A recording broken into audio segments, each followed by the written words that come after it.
Hi BookTube, I'm here to talk about Nonfiction November, my favorite readathon of the year.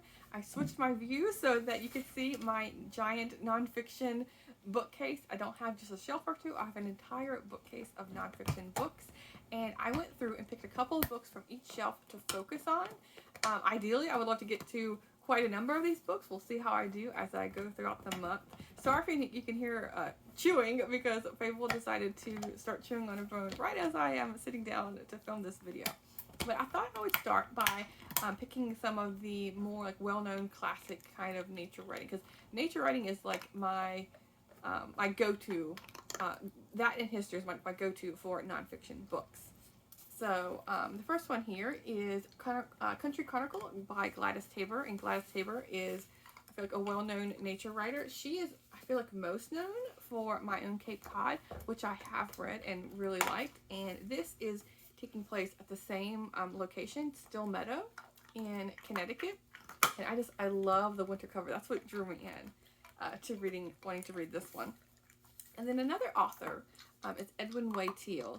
He has written many books, and I own quite a few, including his season trilogy, or not trilogy, quartet, where each book focuses on a different season, and he travels with his wife across the country so you see the seasons progress in the different areas of how how the colors looked in different states and whatnot. And so this is one I haven't read before, and it's Adventures in Nature. And it seems to be kind of like an essay collection of sorts. And there is illustrations. Often a lot of these books have illustrations. Here's a snake. If anyone wants to see one of those, but like Night in the Garden. Let's see, insects in the garden. So yeah, all sorts of things. Just ponderings on nature, which I always am here for. Let's see, does it say who it's illustrated by?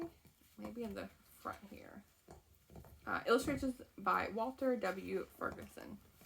And then the last classic nature writer I want to read, that I own quite a few books from, is Home to Wilderness, A Personal Journey by Sally Carriger.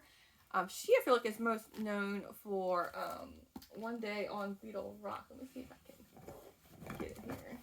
So this is a book I have, but that doesn't have the the dust jacket, but has a really pretty end papers, and I'll show you the title description here.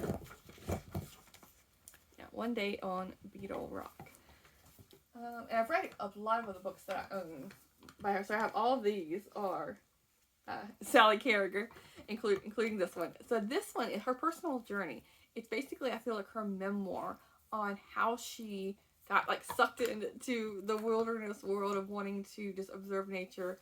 It talked a bit in the little inscription here about her time in a San Francisco apartment, and her time on a Hollywood movie set. So that's a very different lifestyle than what she is known for, of just sitting and observing nature out in the wilderness. So I'm very interested to see what drew her to that kind of whole lifestyle and career and everything. Okay, now moving on to lesser known, authors, I don't know.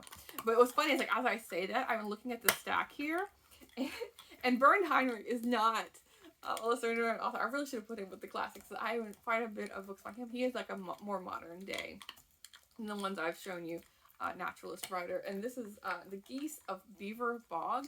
He's most known, I feel like, for his bird books, especially ravens. Mind of a Raven is the first one that, when I think of his name, I feel like he's synonymous with Mind of a Raven.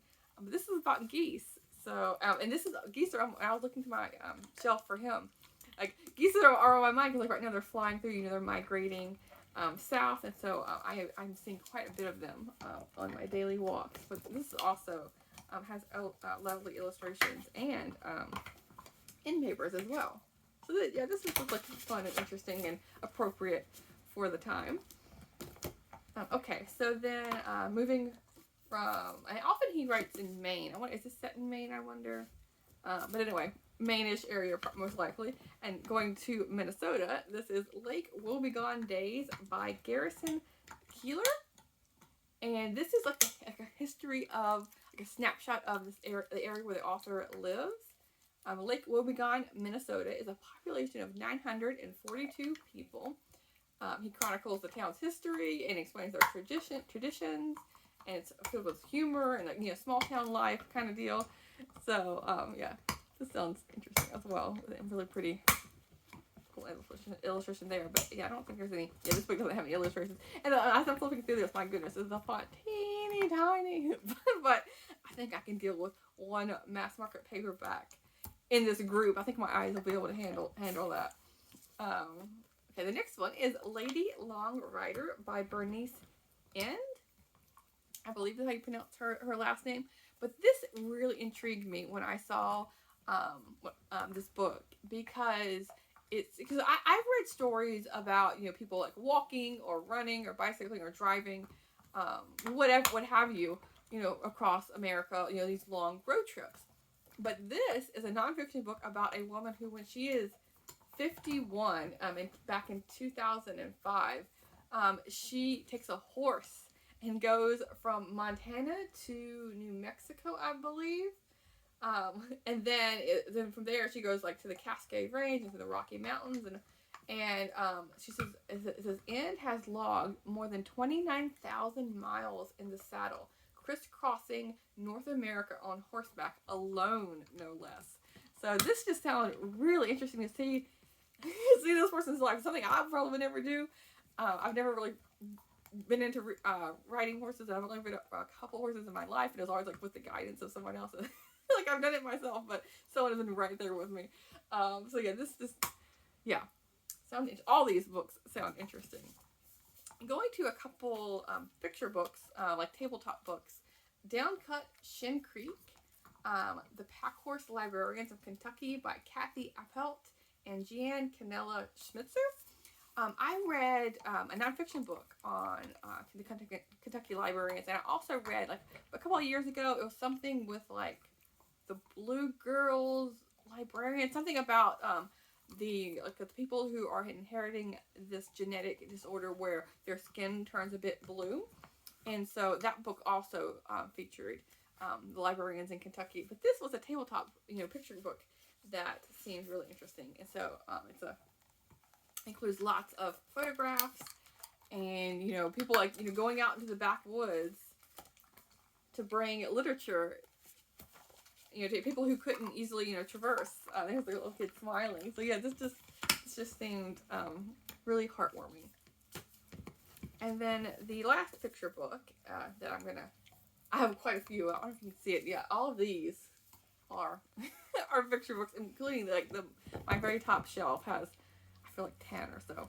But this is Bayou Backwaters by Alan W. Eckhart. I recently acquired this book last month at a library book sale, and I just love these illustrations. They are just gorgeous. And it's not just the cover, but also inside, every couple pages has this beautiful artwork. So I think I said when I bought this book, even if the writing is horrible, just, like, the pictures alone is worth the purchase. Speaking of, like, the Bayou, I have a book on New Orleans. This is The World That Made New Orleans, From Spanish Silver to Congo Square by Ned Sublette. New Orleans is kind of like one of those, like, buzzwords for me, where if I even like a fiction book mentions Louisiana or Bayou, New Orleans, I am going to be intrigued about it. And so this is interesting to read about, you know, the history of a place. Let's see if there's any. Yeah, there's illustrations, but it's mostly, like, maps of, you know, how the city is, you know, progressing through the ages, how, you know, they're expanding, and, you know, how are they going to manage all the water that's around. So yeah, I don't, even though I read or have read, you know, quite a few books, I feel like, on Louisiana, I don't know the full history of New Orleans at all. So I'm probably going to learn quite a bit in this book. And then I have essays of E.B. White. I read a nonfiction book a couple of months ago that quoted an essay from E.B. White, and the essay is in here. And so that little snippet made me like, oh, that reads really good. And so I'm not surprised. You know, E.B. White, you know, most known, I feel like, for his children's books. I've never read his essays. It's this like a whole bind up of his work, and includes quite a few essays on his farm. Let's see, the planet, city life, Florida, memories, obsessions, and there's a whole section on books and writing. So, and here's our author on the back here. So yeah, I don't think I'm going to be disappointed by this one. And then the last book I wanted to highlight is, I guess you could kind of say this is a picture book or a tabletop book. This is Gone for a Soldier, the Civil War Memoirs of Private Alfred Bellard. And I have read a couple memoirs or journal collections, diaries from the Civil War era, but I have never heard of this author, Alfred Bellard, and I've never heard him mentioned either. I've never read anything from him or heard him mentioned, but it seemed like a really pretty edition. It talks about his time in the Civil War, and it also has quite a few pictures. Like, I feel like every page or so has tons of pictures. Let's see. It says, Captain Gould has two of his men tied up by their thumbs. Here's an illustration of that. Not that you necessarily need a illustration. But there's also some in color as well as black and white. So yeah, there's that one. So I wish I could show you a giant stack of what I have, but I think I have enough to keep me busy, at least for the first couple weeks of Nonfiction November, but I will be sure and report back on what I've read. So anyway, hope you get to join in on the event if you're at all interested in Nonfiction November, or nonfiction books. And the whole idea really is, you don't have to read a bunch. You don't have to have a whole bookcase like I do. It's just to encourage you to read more than you normally do of nonfiction books and not be scared off from them. But I will leave a link in the description below to the host and inventor of this challenge, Olive over at A Book Olive, and I will talk to you soon. Thanks, BookTube.